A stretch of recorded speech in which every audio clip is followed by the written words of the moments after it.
بسم اللہ الرحمن الرحیم۔ گمنام ہیروز کے معزز ناظرین و سامعین، السلام علیکم۔ ڈاکٹر محمد انیب سلیمی کے ساتھ آپ سن رہے ہیں دیوتا۔ تو آئیے بڑھتے ہیں کہانی کی جانب۔ بیرا لڑکھڑاتا ہوا پیچھے گیا اور دیوار سے ٹکرا گیا۔ میں نے اسے سنبھالا، پھر دوسرے شخص کی ٹانگ پر گولی مار دی۔ وہ اچھل کر فرش پر گر پڑا۔ اس دوران آرمر نے دانش مندی کا ثبوت دیا۔ میرے یہاں مصروف ہوتے ہی وہ اس شخص کے دماغ میں پہنچ گیا جو تکیے کے نیچے سے ریوالور نکال رہا تھا۔ زخمی ہونے کے باعث وہ سانس نہ روک سکا، بلکہ آرمر کو محسوس ہی نہ کر سکا۔ اب وہ بائیں ہاتھ سے ریوالور پکڑ کر بیرے کو گولی مارنا چاہتا تھا۔ آرمر نے اس کے ریوالور کی نال خود اس کی کن پٹی سے لگا دی، پھر کہا، میں تمہاری کھوپڑی میں ہوں، یہاں سے نکلنے کے لیے مجھے راستہ چاہیے، لہٰذا میں کھوپڑی میں سوراخ کر رہا ہوں۔ اس نے گھبرا کر ریوالور کو ہاتھ سے چھوڑ دیا۔ بیرے نے آگے بڑھ کر اس ریوالور کو بھی اپنے قبضے میں لے لیا۔ آرمر نے اس کے دماغ میں آ کر کہا، فرہاد، اب ان کے دماغ کے دروازے کھل چکے ہیں، میں بیرے کے دماغ کو اپنے قابو میں رکھوں گا، تم جا کر ان سے معلومات حاصل کرو۔ میں ان میں سے ایک کی کھوپڑی میں پہنچ گیا۔ سب سے پہلے چور خیالات پڑھے۔ یہ انکشاف ہوا کہ وہ یہودی گوریلے ہیں۔ میں نے کہا، اچھا، تو اسی لیے جان دینے کے لیے تیار تھے، مگر اپنے دماغ کا دروازہ نہیں کھول رہے تھے کہ کہیں تمہاری یہودی سازشوں کا علم نہ ہو جائے۔ وہ خاموش تھا، ادھر ادھر دیکھ رہا تھا جیسے فرار کا راستہ ڈھونڈ رہا ہو۔ میں نے کہا، اب کہاں بھاگ کر جاؤ گے؟ چپ چاپ میرے سوالوں کے جواب دیتے رہو۔ تم کل کتنے گوریلے ہو؟ وہ چپ رہا، کچھ بتانا نہیں چاہتا تھا، لیکن معلومات تو اس کے دماغ میں تھیں۔ میں نے کہا، نہ بتاؤ، تمہارے 50 گوریلے جنگل میں پہنچ چکے ہیں، وہاں کے 2 مختلف حصوں میں اپنے کیمپ لگا چکے ہیں۔ اس شہر میں بلکہ اس ہوٹل میں 20 گوریلے ہیں جو مجھے ہر حال میں ختم کر دینا چاہتے ہیں۔ تم اصل پر گولی چلاؤ یا ڈمی پر، فرہاد کی کوئی ساتھی یا بابا صاحب کے ادارے کے ذمہ دار افراد میری ہلاکت پر کسی کو الزام نہیں دے سکیں گے، کیونکہ تم لوگ اپنے آپ کو 7 پردوں میں چھپا کر رکھنے کی کوشش کرتے ہو، پر یہ بھول جاتے ہو کہ ہم ٹیلیپیتھی جاننے والے بڑے بڑے یوگا کے ماہروں کے دماغ تک پہنچ جاتے ہیں۔ وہ چپ چاپ فرش پر بیٹھا ہوا اپنے زخمی ہاتھ کو تھام کر ہولے ہولے کراہ رہا تھا۔ دوسری طرف اس کا ساتھی اپنی زخمی ٹانگ پکڑے تکلیف برداشت کرنے کی کوشش کر رہا تھا۔ میں نے دوسرے ساتھی کے دماغ میں پہنچ کر اس کی سوچ پڑھی۔ پتہ چلا میں جس کمرے میں پومی کے ساتھ قیام کر رہا ہوں اس کے سامنے والے کمرے میں 2 مسلح گوریلے ہیں، اور ہمارے آس پاس کے کمروں میں بھی کچھ موجود ہیں۔ 3 بار گولیاں چلنے کی آواز نے ہوٹل میں ہلچل سی پیدا کر دی تھی۔ بہت سے لوگ دوڑتے ہوئے کمرہ نمبر 222 کے دروازے پر آ گئے تھے۔ ہوٹل کا مینیجر دستک دیتے ہوئے پوچھ رہا تھا، کیا بات ہے؟ گولی کس نے چلائی ہے؟ یہاں کون لوگ ہیں اور یہاں کیا ہو رہا ہے؟ میں نے بلند آواز سے بیرے کے ذریعے کہا، میں فرہاد علی تیمور بول رہا ہوں، ابھی اس ہوٹل میں اور گولیاں چلیں گی۔ آپ تمام مسافروں سے کہہ دیں کہ وہ اپنے اپنے کمروں تک محدود رہیں، کوئی باہر نہ نکلے۔ مسٹر فرہاد، یہ زیادتی ہے، میرے ہوٹل کی بدنامی ہے، میں پولیس والوں کو بلاتا ہوں۔ تم چاہے جس کو بلا لو، ویسے تمہارے ہوٹل کا جو نقصان ہوگا وہ فوراً پورا کیا جائے گا، اب یہاں سے بھاگ جاؤ۔ میں نے بیرے کے دماغ کو ذرا آزاد کرتے ہوئے کہا، تم بدحواس نہ ہونا، میں فرہاد علی تیمور ہوں، تمہارے دماغ پر قبضہ جما کر اپنا کام نکالتا رہا، اب تم آزاد ہو، لیکن اس کمرے سے باہر نہ جاؤ، ایک طرف بیٹھے رہو۔ تمہارے ہاتھ میں 2 ریوالور ہیں، تم ان دونوں زخمیوں کو دے دو۔ میں نے آرمر سے کہا، تم زخمی ٹانگ والے کے دماغ پر قبضہ جمائے رہو۔ بیرے نے 2 ریوالور دونوں کی طرف پھینک دیے۔ میں نے زخمی ہاتھ والے کے دماغ میں پہنچ کر کہا، اب ٹرانسمیٹر نکالو اور ہوٹل میں جو ساتھی ہیں ان سے رابطہ قائم کرو۔ ریوالور ہاتھ میں آتے ہی وہ بیرے کو گولی مارنا چاہتا تھا، میں نے ایسا کرنے نہیں دیا۔ اسے سختی سے کہا، آئندہ تم نے میری مرضی کے خلاف کوئی حرکت کی تو جان سے جاؤ گے، چلو جو کہہ رہا ہوں اس پر عمل کرو۔ وہ ٹرانسمیٹر اٹھا کر رابطہ قائم کرنا نہیں چاہتا تھا۔ میں نے اس کے دماغ پر قبضہ جمایا تو وہ میری مرضی کے مطابق عمل کرنے لگا۔ فوراً ہی رابطہ قائم ہو گیا۔ ہوٹل کے ایک کمرے سے اس کے ساتھی کوڈ ورڈز ادا کر رہے تھے اور پوچھ رہے تھے، کیا حکم ہے؟ ہم نے ابھی فائرنگ کی آوازیں سنی ہیں، کیا آپ اس سلسلے میں کچھ بتا سکتے ہیں؟ میں خود معلوم کرنے کے لیے باہر نکل رہا ہوں، 1 منٹ بعد تم سب اپنے اپنے کمرے سے نکل آنا، میں تمہاری طرف آ رہا ہوں۔ اس نے ٹرانسمیٹر کو آف کر دیا، پھر اپنے لنگڑے ساتھی سے پوچھا، کیا تم 3 فلور تک چل سکتے ہو؟ وہ تکلیف سے کراہتے ہوئے بولا، میں تو صرف رینگنے کے قابل رہ گیا ہوں۔ میں نے اس کے دماغ پر قبضہ جما لیا۔ اس نے ہاتھ سے ریوالور اچھالا، اسے پھر بیرے نے کیچ کر لیا، واپس اسی شخص کے دماغ میں پہنچا جس کا ہاتھ زخمی تھا۔ پھر اس کے ذریعے بیرے سے کہا، تم میرے ساتھ تیسرے فلور پر چلو گے، ابھی ریوالور چھپا لو۔ میں اس کے دماغ پر پوری طرح قابض تھا، اس لیے وہ میری مرضی کے مطابق عمل کر رہا تھا۔ وہ ریوالور کو بائیں ہاتھ میں تھامے اپنی جگہ سے اٹھا، پھر اپنے ساتھی کے پاس جا کر بولا، ذرا سر جھکا کر اپنی زخمی ٹانگ کو دیکھو۔ اس نے سر جھکا کر دیکھا۔ اس کے ساتھی نے ریوالور کے دستے سے سر پر ایک زوردار ضرب لگائی۔ وہ چکرا کر فرش پر اوندھا ہو گیا۔ پھر وہ میرے ساتھ اس کمرے سے نکلا، اسے باہر سے بند کیا۔ اس کے بعد سیڑھیاں چڑھتا ہوا تیسرے فلور پر پہنچا۔ اس کے گوریلا ساتھی اپنے اپنے کمروں سے نکل آئے تھے، ان سب کے ہاتھوں میں سٹین گنیں تھیں۔ آرمر نے بیرے کو ایک ستون کی آڑ میں روک دیا۔ میں اپنے معمول کو آگے بڑھاتا ہوا لے گیا۔ اس کے ساتھیوں نے پوچھا، کیا فائرنگ کے متعلق کچھ معلوم ہوا ہے؟ ہاں، وہ فائرنگ میں نے ہی کی تھی اور اس طرح کی تھی۔ یہ کہتے ہی اس نے ٹھائیں ٹھائیں 2 بار گولی چلائی۔ اس کے 2 سٹین گن والے ساتھی لڑک گئے۔ ذرا فاصلے پر کھڑے ہوئے 2 ساتھیوں نے چیخ کر کہا، تم پارٹی لیڈر ہو کر یہ کیا حماقت کر رہے ہو؟ ریوالور پھینک دو ورنہ کے بعد وہ کچھ نہ کہہ سکا۔ میں نے اپنے معمول کے ذریعے اس کے بازو میں گولی ماری۔ اس کے ہاتھ سے سٹین گن چھوٹی۔ اس کے دوسرے ساتھی نے سٹین گن سے تڑا تڑ فائرنگ کی تو میرا معمول فرش پر ڈھیر ہو گیا۔ میں نے اس کے مردہ دماغ سے نکل کر اس گوریلے کے دماغ میں چھلانگ لگائی جس کا بازو زخمی ہو گیا تھا۔ اس نے میری مرضی کے مطابق سٹین گن سے اپنے ساتھی کے سر پر ایک زوردار ضرب لگائی اور کہا، تم نے پارٹی لیڈر کو کیوں مار دیا؟ وہ چکرا کر فرش کی طرف جھکنے لگا۔ دور کھڑے ہوئے 3 گوریلا ساتھیوں نے کہا، یہ تم کیا حماقت کر رہے ہو؟ اس نے پارٹی لیڈر کو مار کر اچھا کیا، یہ سیدھی سی بات ہے جو سمجھ میں آ جانی چاہیے۔ فرحاد نے اس کے دماغ پر قبضہ جما رکھا تھا، لیکن وہ ہمارے دماغوں میں نہیں آ سکے گا۔ اس کی بات پوری ہوتے ہی میرے زخمی معمول نے سٹین گن کا برسٹ کھول دیا۔ تڑ تڑا تڑ کی مسلسل آوازیں گونجنے لگیں۔ اس کے 3 ساتھیوں کے قدم زمین سے اکھڑ گئے تھے۔ انہوں نے بھی جوابی فائرنگ کی تھی جس کے نتیجے میں میرا وہ معمول بھی مارا گیا، لیکن اب اس گوریلے کا دماغ میرے لیے کھلا ہوا تھا جس کے سر پر سٹین گن سے ضرب لگائی گئی تھی۔ گوریلے نہ جانے کہاں سے نکل کر آ رہے تھے اور میں اسی طریقے پر عمل کر رہا تھا۔ 2 کو مارتا تھا، تیسرے کو زخمی کرتا تھا، پھر تیسرے کے دماغ میں پہنچ کر باقی دوسروں کو بھی مارتا تھا اور زخمی بھی کرتا تھا۔ ذرا سی دیر میں 19 گوریلے فنا کی گود میں پہنچ گئے۔ صرف ایک زندہ تھا جو کمرہ نمبر 222 میں زخمی پڑا ہوا تھا۔ میں نے بیرے کے پاس پہنچ کر کہا، میں تمہیں احتیاطاً یہاں تک لایا تھا، شاید تمہاری ضرورت پڑتی، مگر تمہارے بغیر ہی کام چل گیا۔ اب جس کے ساتھ آئے تھے اس کی جیب سے ٹرانسمیٹر نکالو اور کمرہ نمبر 222 میں واپس جاؤ۔ اس نے میرے حکم کی تعمیل کی۔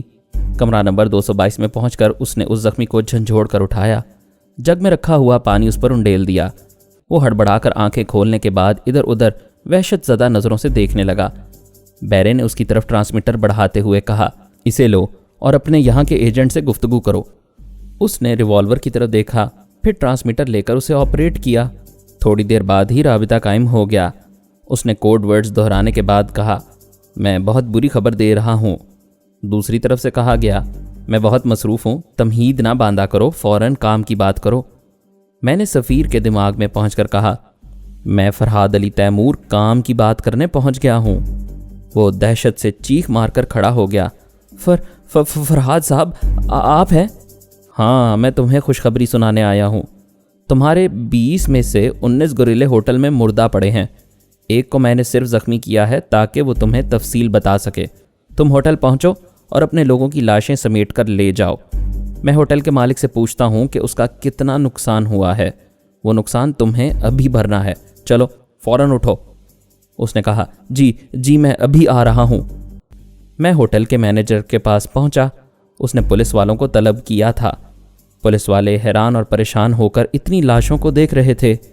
میں نے مینیجر کی زبان سے کہا، میں فرحاد علی تیمور آپ لوگوں سے مخاطب ہوں، کیا یہاں ہوٹل کا مالک موجود ہے؟ ایک شخص نے آگے بڑھ کر کہا، میں یہاں کا مالک ہوں۔ جناب فرحاد صاحب، یہ کیا ہو گیا؟ میرا ہوٹل بدنام ہو جائے گا، کوئی مسافر یہاں نہیں آئے گا۔ میں نے پوچھا، اس ہوٹل کی تعمیر میں تمہاری کتنی رقم لگی تھی؟ اس نے کہا، تقریباً $15 لاکھ۔ اگر کوئی نیا ہوٹل تعمیر کرنا چاہو گے تو کتنی رقم لگے گی؟ زیادہ رقم لگے گی، تقریباً $25 لاکھ۔ تھوڑی دیر انتظار کرو، एक इसराइली एजेंट आ रहा है, वो तुम्हें $50 लाख देगा। होटल के मालिक का मुंह हैरत से खुला का खुला रह गया। वहाँ 2 अखबारी रिपोर्टर थे। उन्होंने बेयकीनी से पूछा, क्या वाकई आप इतनी रकम अदा कर देंगे? मैंने एयरपोर्ट पर कहा था कि यहाँ जो भी नुकसान होगा वो फ़ौरन पूरा किया जाएगा। मैं आप तमाम अखबार वालों से दरख्वास्त करता हूँ, मेरे मुतालिक ये खबर ज़रूर शाया करें कि मैं किसी का नुकसान नहीं कर रहा हूँ, और जिसका नुकसान हो रहा है उसे नुकसान से कई गुना ज़्यादा रकम दिलवा रहा हूँ, और ऐसी रकमें उनसे लेकर दे रहा हूँ जो नुकसानात के ज़िम्मेदार होते हैं। एक अखबारी रिपोर्टर ने कहा, जनाब, यहाँ सेंसर की कुछ पाबंदियाँ हैं। हमें पहले ही से वार्निंग दी गई है कि आपके मुतालिक कोई ऐसी खबर शाया ना करें जिससे आपकी शोहरत और इज़्ज़त में इजाफा होता हो। मैंने उस अखबारी रिपोर्टर से कहा, तुम अभी मिनिस्टर ऑफ इंफॉर्मेशन से राबता कायम करो। उसने टेलीफोन का रिसीवर उठाकर नंबर डायल किए। थोड़ी देर बाद राबता कायम हो गया। उसने कहा, हेलो पीए साहब, जनाब फरहाद अली तैमूर साहब मिनिस्टर साहब से बात करना चाहते हैं। दूसरी तरफ से पूछा गया, तुम कौन हो और मिस्टर फरहाद अली तैमूर मिनिस्टर से किस सिलसिले में गुफ्तगू करना चाहते हैं?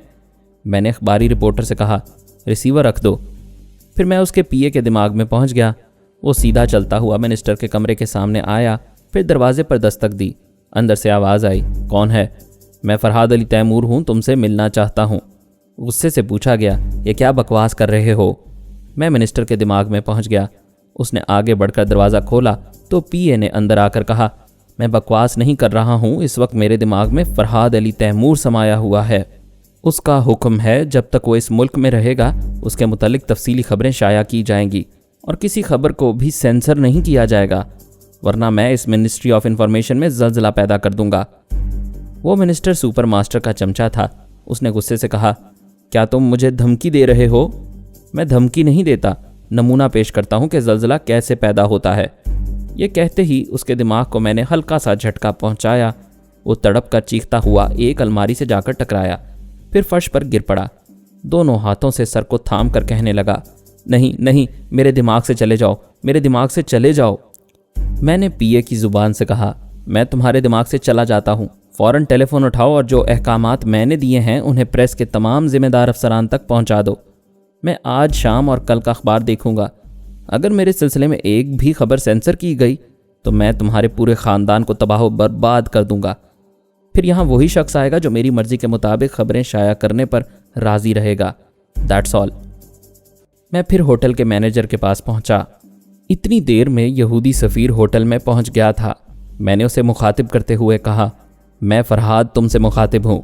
इस होटल का बड़ा नुकसान हुआ है, इसकी शोहरत खाक में मिल गई है।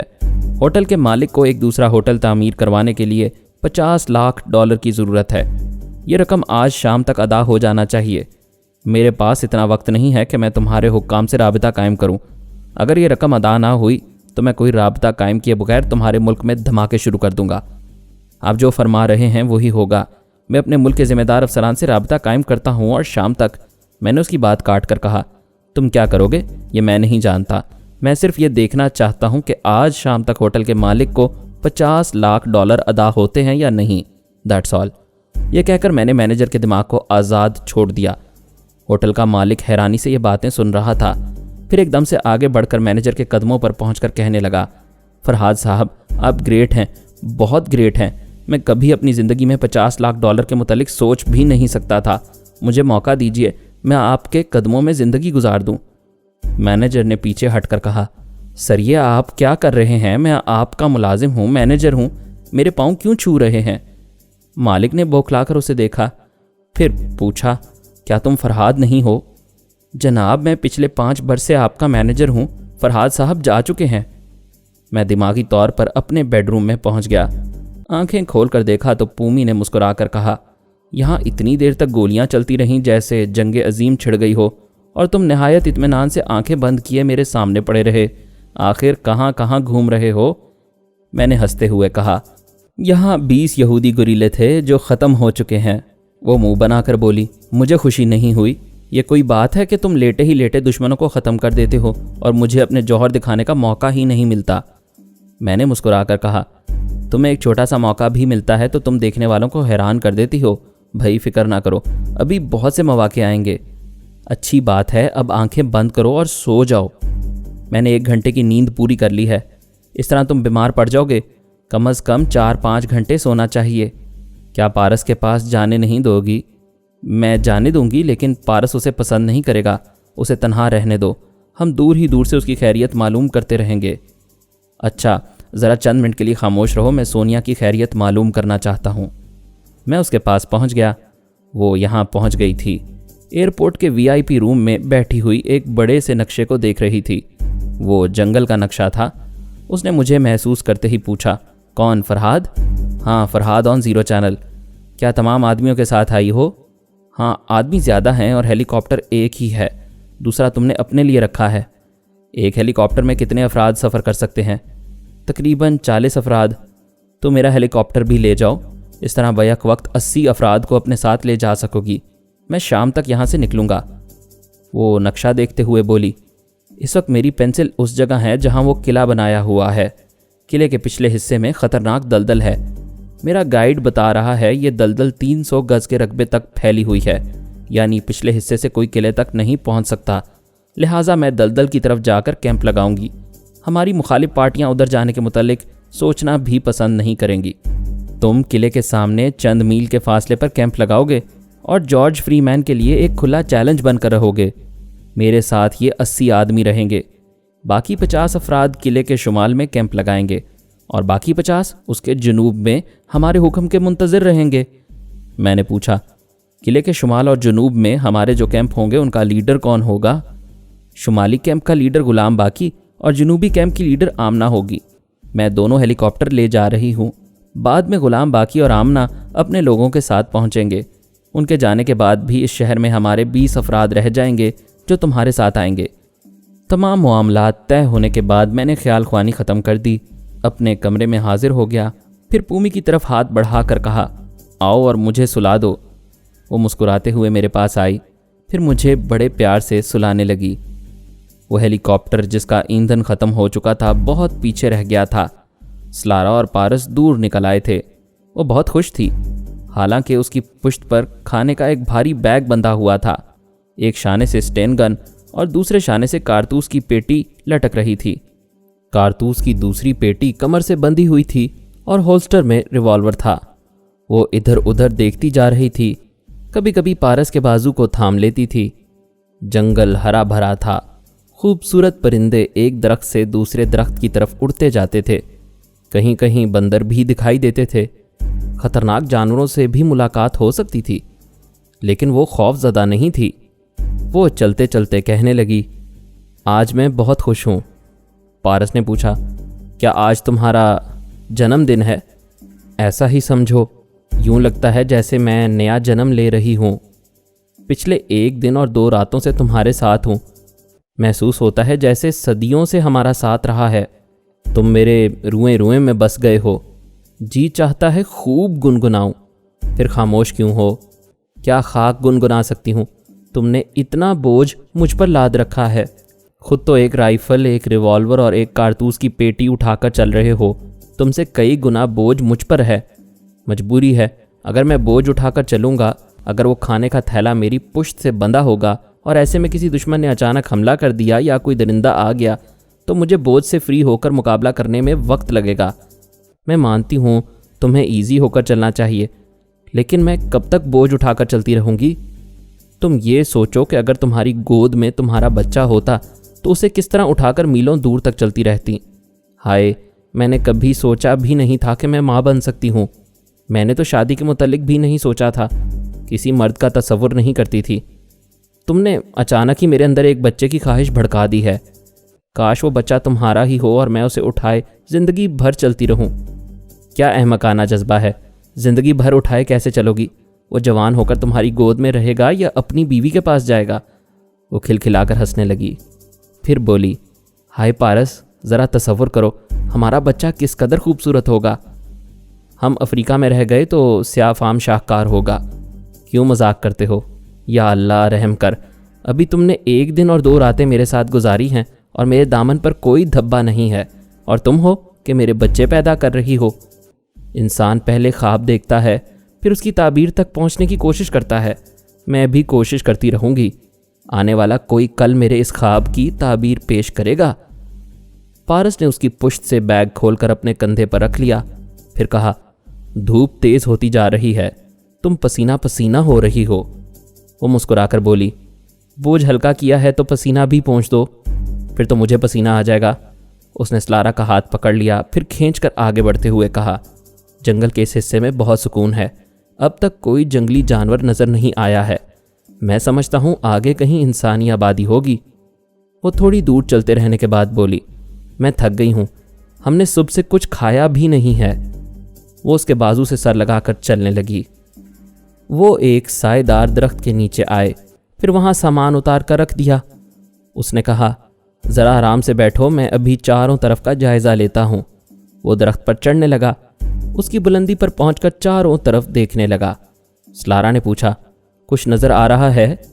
तुम ऐसे पूछ रही हो जैसे पहले कुछ नज़र नहीं आता था।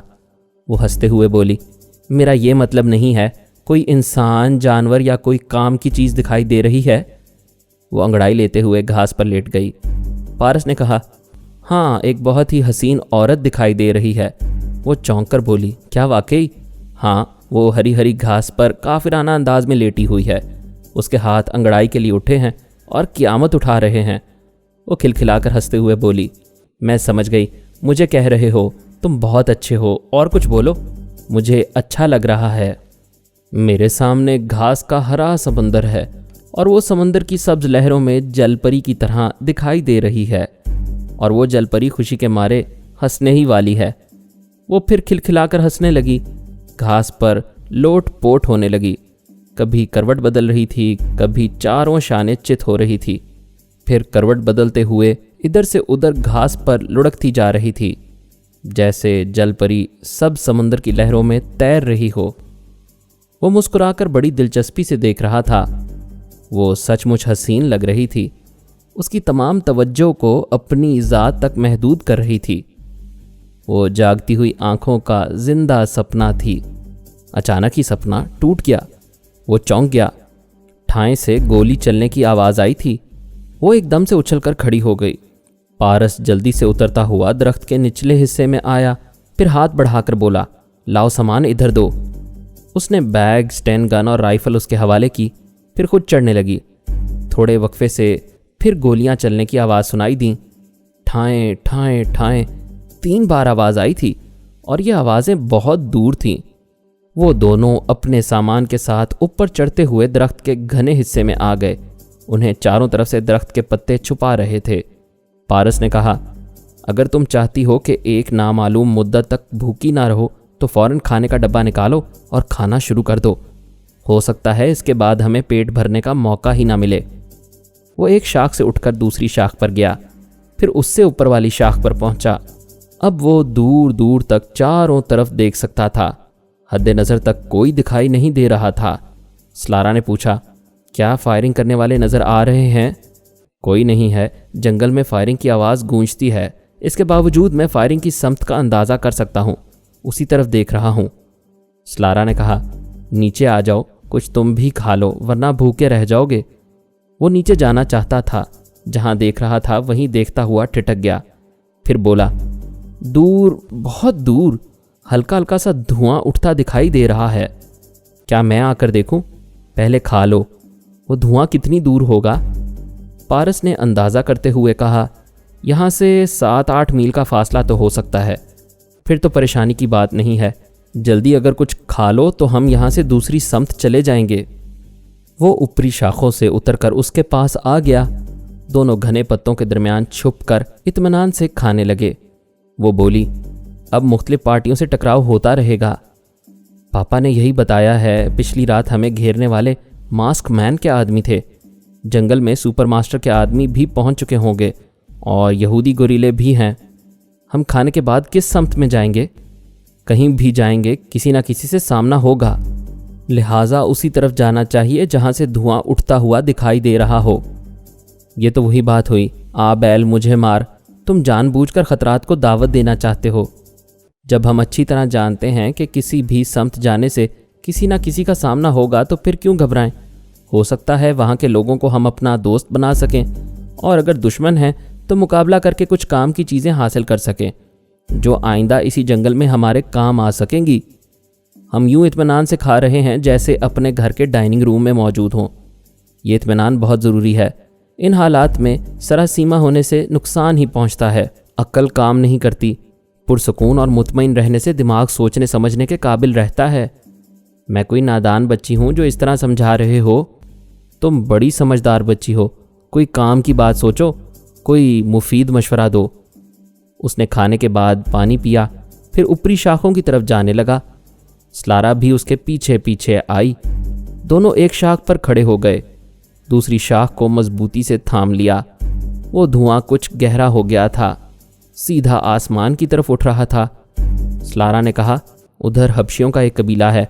वो कई मील दूर आबाद रहने वाले दूसरे कबीले को धुएं के जरिए इत्तला दे रहे हैं कि उन पर कहीं से हमला होने वाला है।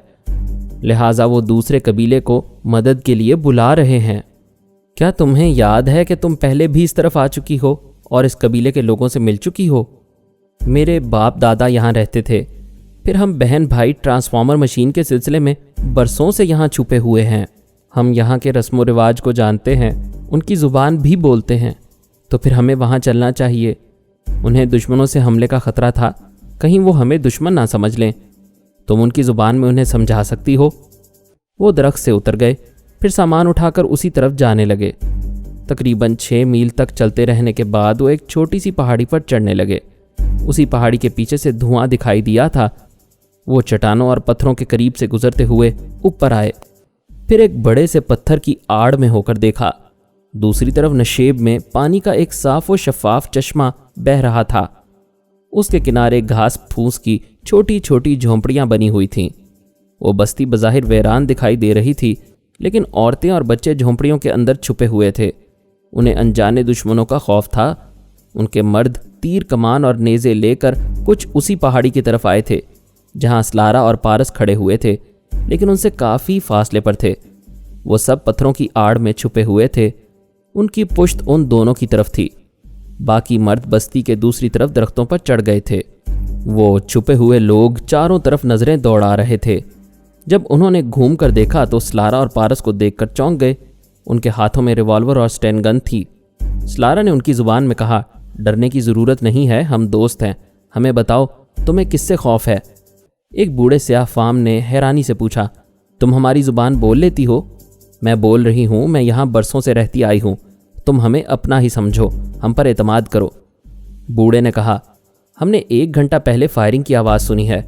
उस सामने वाली पहाड़ी पर एक कबीला आबाद है। उनके पास बंदूकें नहीं हैं। यकीनन वहाँ कुछ अजनबी लोग आए हैं। स्लारा ने कहा, कुछ नहीं, बहुत अजनबी आए हैं। अब यहाँ दिन रात गोलियाँ चलेंगी और बड़े बड़े धमाके होंगे। वो सब परेशान होकर स्लारा की बातें सुन रहे थे। वो कहने लगी, वैसे तुम लोगों को परेशान नहीं होना चाहिए। जो लोग यहाँ आ रहे हैं वो तुम्हें नुकसान नहीं पहुँचाएंगे, बल्कि तुमसे कुछ फ़ायदा उठाना चाहेंगे। तुम्हें खाने पीने और पहनने ओढ़ने की चीज़ें देंगे। एक नीग्रो ने कहा, इसके बदले वो हमें ग़ुलाम बनाएंगे, हमसे काम कराएंगे, हमसे बोझ उठवाएंगे। हाँ, ऐसा तो वो करेंगे। हम आज़ाद लोग हैं। अगर हमें ग़ुलामी करना होती तो शहरों में जाकर मुलाजमत करते। उसकी बात अभी पूरी नहीं हुई थी कि वो चुप हो गया। वो सभी चौंक कर बस्ती के दूसरी तरफ देखने लगे। मोटर गाड़ियों की आवाज़ें आ रही थीं। स्लारा और पारस दौड़ते हुए उन हबशियों के पास आए। फिर एक से कहा, हमें अपनी झोंपड़ी में ले चलो। 3 स्याह फाम उनके साथ हो गए। वो पांचों दौड़ते हुए बस्ती की तरफ जाने लगे। मोटर गाड़ियों की आवाज़ें करीब आ रही थीं। वो दौड़ते हुए झुग्गियों के पास पहुंच गए। उन्होंने सर उठाकर दूर तक देखा। अभी वो गाड़ियां नज़र नहीं आ रही थीं। पारस ने कहा, हम बस्ती के आखिरी सिरे वाली झुग्गी में जाएंगे। स्लारा ने यही बात उन्हें समझाई कि वो उन्हें लेकर दौड़ते हुए आखिरी झुग्गी के अंदर पहुंच गए। वहां 2 औरतें अपने बच्चों के साथ बैठी हुई थीं। उनके आदमियों ने उन्हें जाने के लिए कहा। उन्होंने अपने बच्चों को उठाया, फिर वहां से निकलकर दूसरी झुग्गियों में चली गईं। गाड़ियों की आवाज़ें बिल्कुल करीब आ गई थीं। स्लारा और पारस फूस की बनी हुई दीवार के करीब आ गए। उसमें उंगलियों से सुराख करके वहां से आंख लगाकर देखा। यके बाद दीगरे 3 जीप गाड़ियां दिखाई दीं। पहली जीप में 4 मुसल्लह स्याह फाम थे। उसके पीछे वाली जीप में 2 शख्स दिखाई दिए। उस जीप में शिकार किए हुए हिरन और बकरे रखे हुए थे। तीसरी जीप में एक पहलवान नुमा शख्स स्टीयरिंग सीट पर बैठा हुआ था। उसकी बगल में एक हसीन औरत थी। पीछे उनका बॉडीगार्ड एक राइफल उठाए खड़ा हुआ था। वो तादाद में 9 थे और सबके पास राइफलें और स्टैन गनें थीं।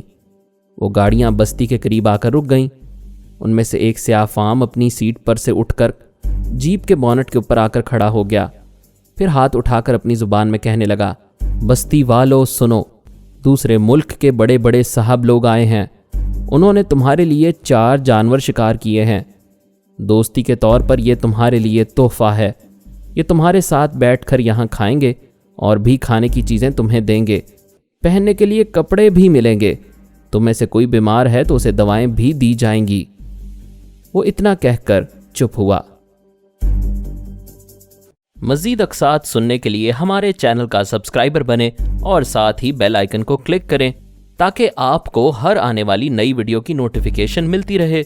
हमारी वीडियोस को लाइक और शेयर करें और हमें अपनी दुआओं में याद रखिएगा। ISI और पाक आर्मी जिंदाबाद, पाकिस्तान पाइंदाबाद। हम फिर मिलेंगे इंशाअल्लाह एक नई किस्त के साथ।